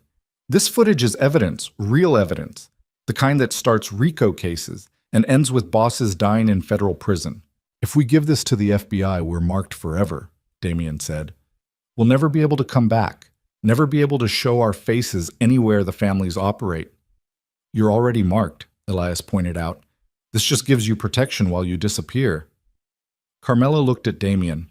For the first time in 4 months, they were on the same side. Both of them hunted. Both of them desperate. Both of them staring at a choice that would define whatever time they had left. What do you think? She asked him. Damien met her eyes and said something she never expected. I think your father would be proud of you. Carmela's throat tightened. Why? Because you did exactly what he always wanted, Damien said quietly. You fought back, you refused to be erased, and you turned the entire criminal underworld upside down because they thought kindness meant weakness. He paused. He was right about you. I was wrong. Silence filled the basement. Then Carmela turned to Elias. Make the call. Elias nodded and pulled out his phone. And just like that, Carmela Costanzo and Damien Valenti became federal witnesses. The war wasn't over, but they just changed sides. The FBI safe house smelled like instant coffee and institutional disinfectant. Carmela sat at a metal table in a windowless room somewhere in Northern Virginia, while 2 federal prosecutors reviewed the footage Elias had handed over. They'd been watching for 40 minutes. Neither of them had said a word. They just kept rewinding, pausing, taking notes, exchanging glances that Carmela couldn't read. Damien sat across from her, looking like he'd aged 10 years in the past 12 hours. The graze wound on his ribs had been cleaned and bandaged by a federal medic who didn't ask questions and didn't make eye contact. His expensive suit was ruined, blood-stained, torn, a costume from a life that no longer existed. Finally, the lead prosecutor, a woman named Sarah Chen with sharp eyes and sharper questions, closed her laptop and looked at them. "This is enough," she said. Carmela's pulse quickened. "Enough for what?" "Enough to bring RICO charges against what's left of the commission," Chen replied. "Enough to flip 3 mid-level captains who will testify in exchange for reduced sentences. Enough to dismantle organized crime infrastructure that's operated in this city for 70 years. She paused.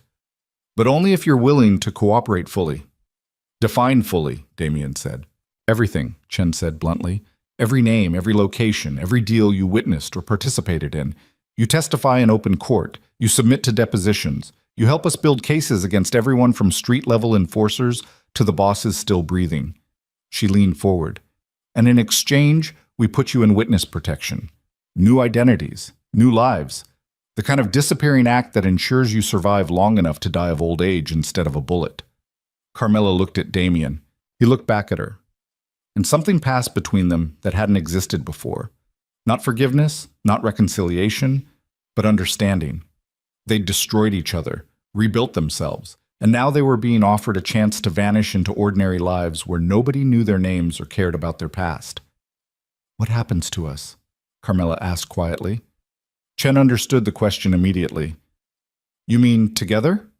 Carmela nodded. "That's your choice," Chen said. "Witness protection can place you separately or together. Different cities, different states. Whatever arrangement keeps you safest and sane." She glanced between them. "Though I'll be honest, most couples don't survive this process. The stress, the isolation, the constant fear, it breaks people." "We're already broken," Damien said. Chen smiled without humor. "Then maybe you've got a chance." The debriefing lasted 6 days. They sat in separate rooms answering identical questions from different prosecutors, FBI agents, organized crime specialists. Every detail from the past 4 months was dissected, analyzed, cross-referenced. Bank records, shell corporations, offshore accounts, the assault in Switzerland, the meeting in Red Hook, Carlo Messina's condition, critical but stable, which meant he'd survived long enough to face federal charges. On the 7th day, Chen brought them news that changed everything. "Carlo's talking," she said. Carmela looked up from the coffee she'd been nursing for the past hour. "What?" "Carlo Messina. He's cooperating." Chen sat down across from them with a folder thick enough to be a weapon. 3 days ago, he was still refusing to say anything. Then yesterday, he found out the other commission bosses voted to cut him loose, decided he was too much of a liability, too much federal attention. She opened the folder. "So he flipped, started naming names, and one of those names was yours."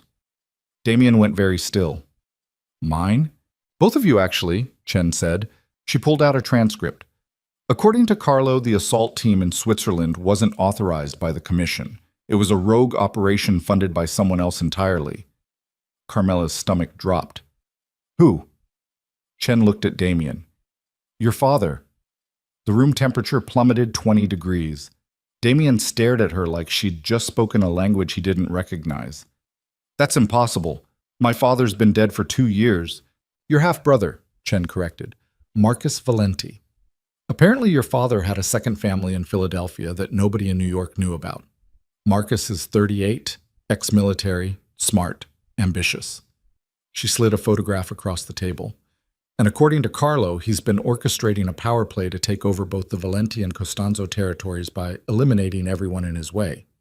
Carmela picked up the photograph.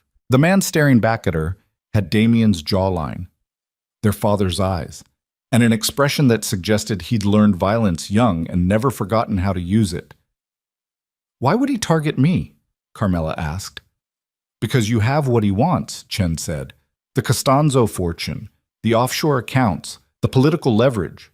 As long as you're alive, you're an obstacle." She looked at Damien. "And you're collateral damage, a loose end from the old regime." Damien laughed bitterly. So my father's bastard son tried to kill both of us so he could inherit an empire that's already collapsed. Not collapsed, Chen corrected. Restructuring. Marcus has been quietly consolidating power while the commission fell apart. He's got crews in 3 cities, protection from federal prosecution through contacts your father built before he died. And he's still looking for you. Carmela set the photograph down carefully. Where is he now? That's the problem, Chen said. We don't know. He's gone dark. No electronic signature, no movement on any accounts we're monitoring. It's like he vanished.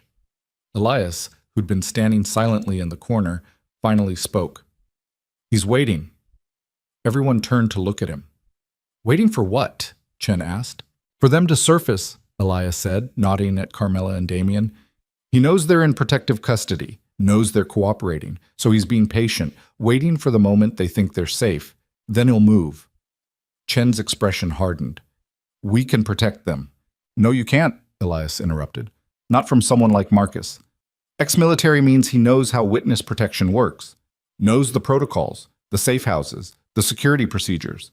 He looked at Carmela. If he wants you dead, he'll find a way. Silence settled over the room like ash. Then Carmela said, So we find him first. Chen shook her head immediately. Absolutely not. You're witnesses, not operatives. I'm a target, Carmela interrupted, and I'm tired of running from men who think I'm too weak to fight back. She stood. You said Marcus wants what I have, the accounts, the leverage. So let's give him what he wants. You want to use yourself as bait, Elias said. I want to end this, Carmela corrected. For real this time.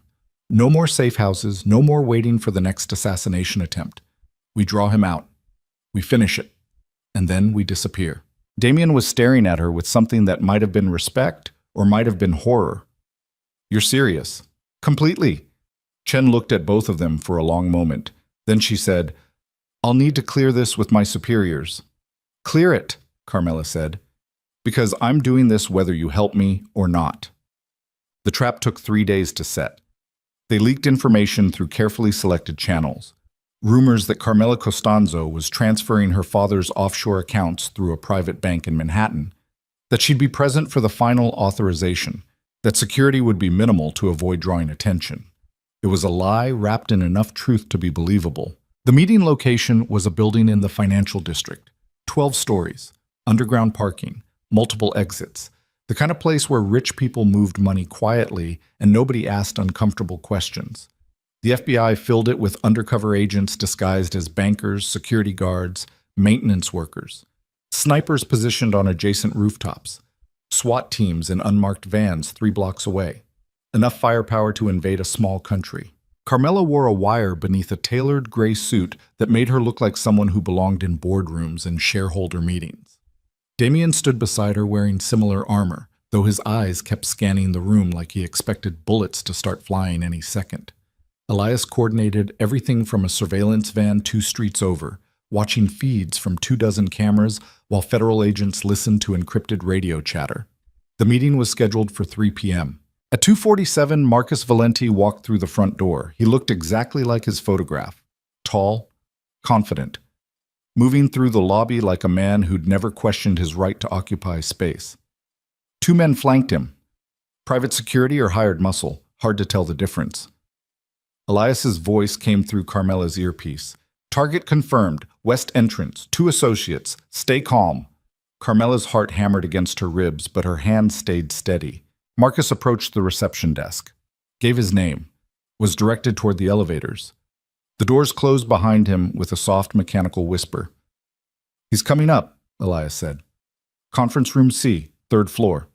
All teams in position. Carmela and Damien waited in the conference room surrounded by glass walls and leather furniture that probably cost more than most people made in a year. Through the windows, Manhattan stretched out in every direction, millions of people living ordinary lives while 3 floors below them, federal agents prepared to end a war that had been burning for months. The elevator chimed. Footsteps approached. The door opened. Marcus Valenti stepped into the conference room and smiled at them like they were old friends reuniting after too long apart. Carmela, he said warmly. Damien, it's good to finally meet you properly. Neither of them responded. Marcus's smile widened. Come on, don't be rude. We're family. We're nothing, Damien said coldly. We're blood, Marcus corrected. He moved further into the room, his two associates staying near the door. Our father built something incredible, an empire that could have lasted generations. But he made mistakes, trusted the wrong people, married the wrong families. He looked at Carmela. No offense. None taken, Carmela said, since I'm about to watch federal agents arrest you. Marcus laughed. You think I walked in here without knowing this was a trap? He gestured around the room. 4 undercover agents in this building, 2 snipers on adjacent rooftops, SWAT teams waiting 3 blocks away. He pulled out his phone and showed them a live feed of the FBI surveillance van. I know everything, Carmela, because unlike my brother, I'm not arrogant enough to underestimate my enemies. Damien stepped forward. Then why are you here? Because I wanted to see you, Marcus said simply. Both of you. I wanted to look you in the eyes and explain why this has to end the way it's going to end. Which is, Carmela asked. Marcus's expression hardened. With me taking what's mine, the Costanzo fortune, the Valenti territories, all of it. He looked at Damien. Our father spent his whole life building this empire, and then he gave it to you. His legitimate son, the one who squandered everything through incompetence and ego. Marcus's voice turned sharp. I spent 20 years in the shadows, fighting, bleeding, earning respect, and I got nothing because I was born on the wrong side of the marriage certificate. So this is about jealousy, Damien said. This is about justice, Marcus snapped. I'm taking what should have been mine from the beginning, and you're going to help me. Carmela felt the wire beneath her suit jacket, recording every word. How? Marcus pulled out a tablet. You're going to transfer every offshore account Lorenzo set up into holdings I control. You're going to authorize it, right here, right now. And if I refuse? Marcus gestured at his associates. Both men pulled out concealed firearms. Federal agents hidden throughout the building immediately responded. Weapons drawn. Shouting. The conference room erupted into chaos as tactical teams flooded the floor and civilians dove for cover. But Marcus didn't flinch. He just looked at Carmela and said, Then everyone in this building dies, including you. Carmela met his eyes and realized he meant it. This wasn't a negotiation. It was a suicide mission. Marcus had come here knowing he wouldn't leave alive. He'd come to force her hand, to take everything from her even if it cost him his life. You're insane, Damien said. I'm desperate, Marcus corrected. There's a difference. Carmela looked around the room. Federal agents had Marcus and his men surrounded, weapons trained, orders being shouted, but nobody was firing because one wrong move would trigger a bloodbath. She looked at the tablet Marcus was holding. Then she looked at Elias's surveillance feed visible through the glass walls, and she made a choice. Give me the tablet, she said quietly. Marcus's eyes widened slightly. What? I said give me the tablet. Carmela stepped forward. You want the accounts? Fine. Take them. I'm done fighting over money that's soaked in blood anyway.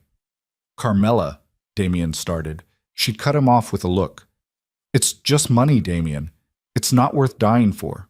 Marcus stared at her like he was trying to figure out if this was another trap. Then he handed her the tablet.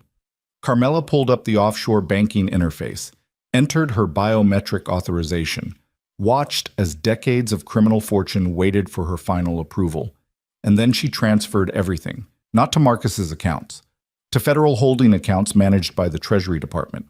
Every dollar, every shell corporation, every hidden asset Lorenzo Costanzo had accumulated over 40 years, all of it gone. Marcus realized what she'd done 3 seconds too late. No, it's over, Carmela said. She handed the tablet back to him. The money's gone. The empire's gone. There's nothing left to fight for. Marcus stared at the screen showing empty accounts and frozen holdings. Then he started laughing. It was the same broken sound Damien had made weeks earlier. The laugh of a man watching his entire world collapse and realizing he had nothing left to lose. You destroyed it, Marcus said. You destroyed everything. I freed us, Carmela corrected. All of us. Marcus raised his weapon.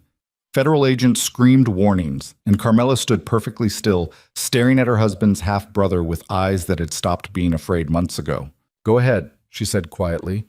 "Pull the trigger. Prove you're exactly what our fathers made you. Another violent man who thinks power comes from taking instead of building." Marcus's hand shook. The room held its breath. Then Damien stepped between them. "She's right," he said. His voice was steady, calm. "It's over, Marcus. The money's gone. The commission's destroyed. The only thing left is whether you die today or spend the rest of your life in federal prison." He paused. "Choose."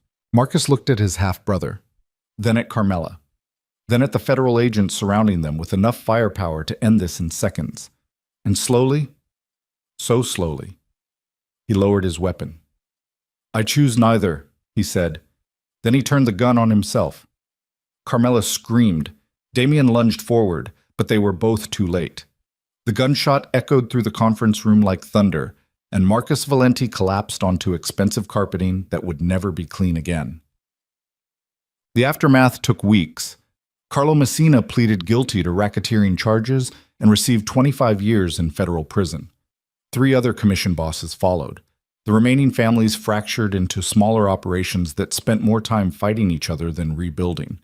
The Costanzo fortune, all of it, was seized by federal authorities and used to fund victim compensation programs for families destroyed by organized crime. Carmela Costanzo and Damien Valenti disappeared into witness protection.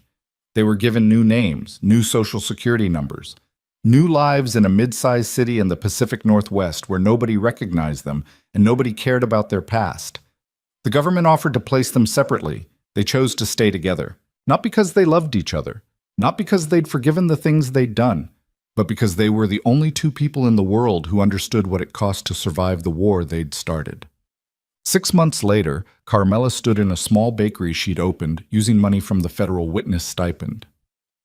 The shop was modest.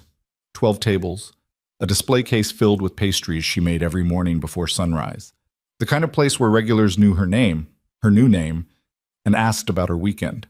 She wore jeans and a flour-dusted apron. Her hair was longer now, softer.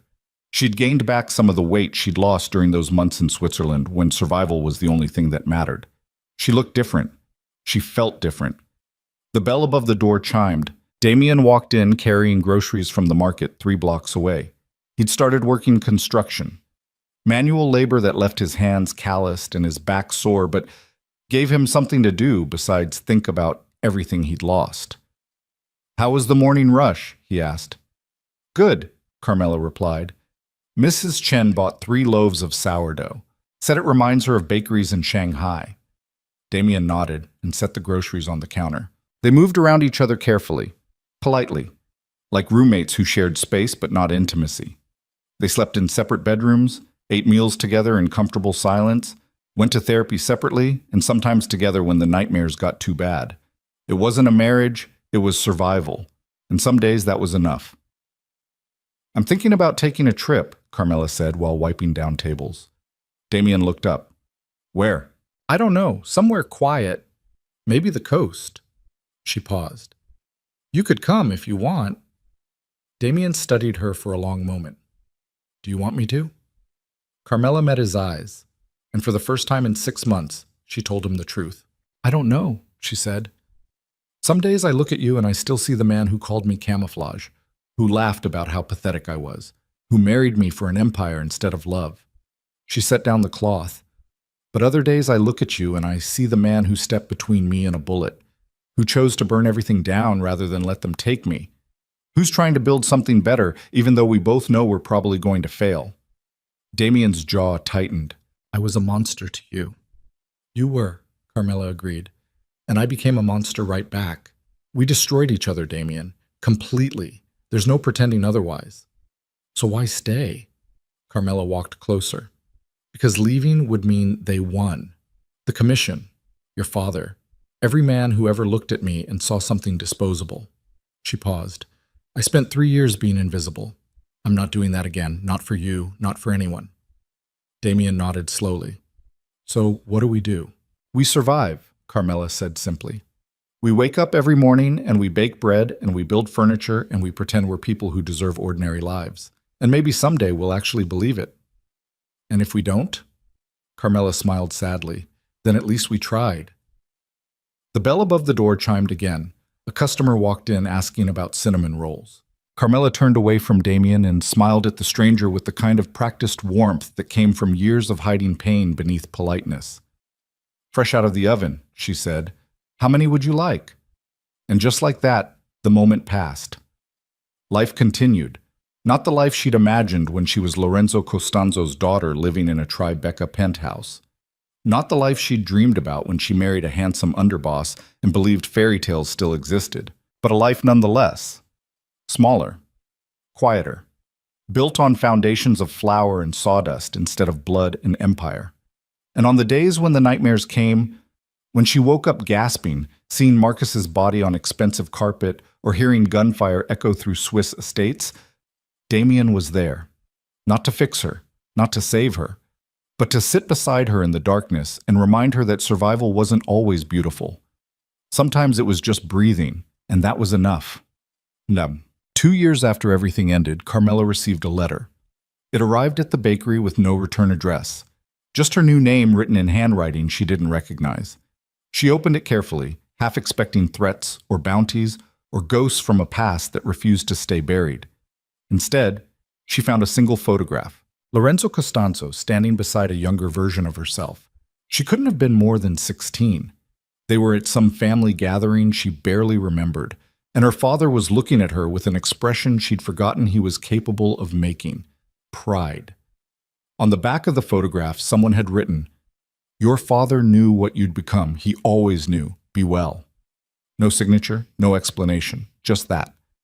Carmela stared at the photograph for a long time. Then she tucked it into her apron pocket and went back to kneading dough. Because that's what survival looked like.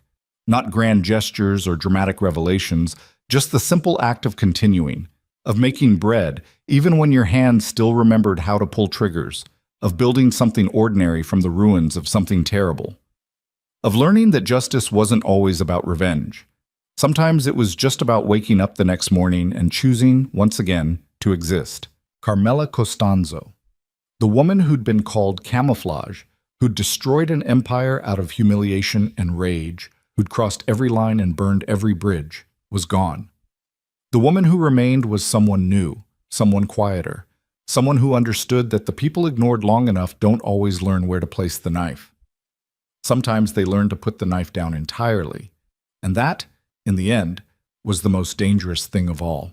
Because a woman who chooses peace after surviving war isn't weak. She's terrifying.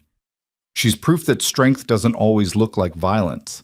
Sometimes it looks like flour-dusted aprons and cinnamon rolls cooling on wire racks, and the choice to keep breathing even when everything inside you wants to stop. Carmela made that choice every single day, and some days it was the hardest thing she'd ever done, but she did it anyway. Because Lorenzo Costanzo's daughter had finally learned the truth her father tried to teach her all along. The real empire wasn't money or power or revenge. It was survival. And she'd won.